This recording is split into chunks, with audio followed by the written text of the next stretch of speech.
నేటి పునీతులు సెవిల్లెనగర పునీత ఇసిడోర్ గారు.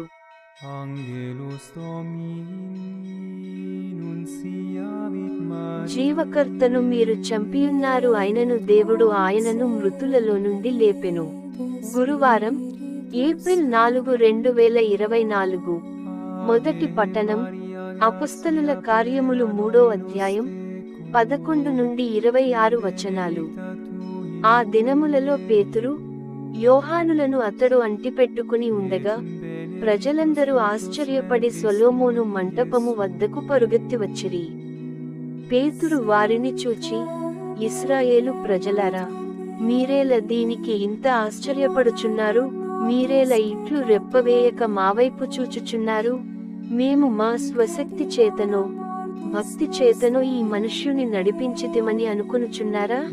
అబ్రహాము, ఈసాకు, యాకోబుల దేవుడు, మన పూర్వీకుల దేవుడు తన సేవకుడైన యేసును మహిమపరచియున్నాడు.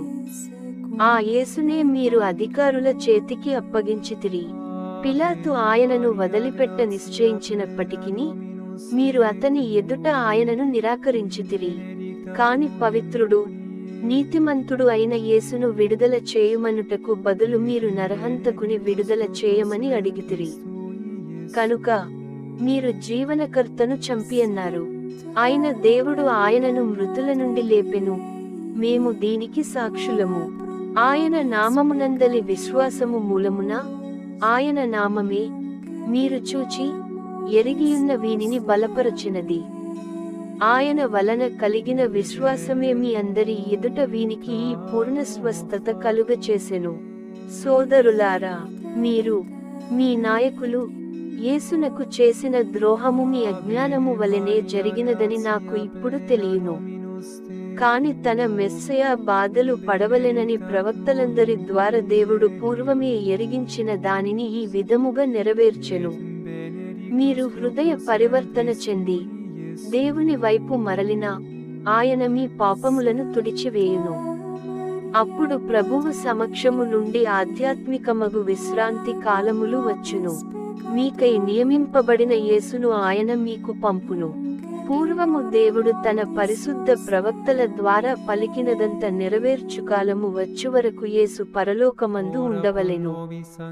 ఏలన ప్రభువైన మీ దేవుడు నన్ను పంపినట్లుగా మీ సొంత ప్రజల నుండి ఒక ప్రవక్తను పంపును. అతడు చెప్పునదంతా మీరు వినవలెను. ఆ ప్రవక్త చెప్పెడు దానిని విననివాడెవడైనా దైవ ప్రజల నుండి వెలివేయబడి నాశము చేయబడును అని మోషే చెప్పెను. సమూవేలు, అతని తరువాత వచ్చిన ప్రవక్తలందరూ ఈ దినముల గురించి ముందే ఎరిగించిరి. దేవుడు మీ కొరకే తన ప్రవక్తల ద్వారా వాగ్దానములు చేసెను. దేవుడు మీ పూర్వులతో గావించిన నిబంధనయందు మీరు వారసులు. నీ సంతానము ద్వారా నేను లోకములో ఉన్న ప్రజలందరినీ ఆశీర్వదింతును అని దేవుడు అబ్రహాముతో ఇచ్చిన ఆ నిబంధన జరిగెను. కనుక మీలో ప్రతివాడు తన దుష్టత్వము నుండి మరలునట్లు మిమ్మలను దీవించుటకు దేవుడు ఎన్నుకున్న తన సేవకుని మొదట మీ యొద్దకు పంపియున్నాడు అని వారితో చెప్పెను. ఇది ప్రభువు వాక్కు.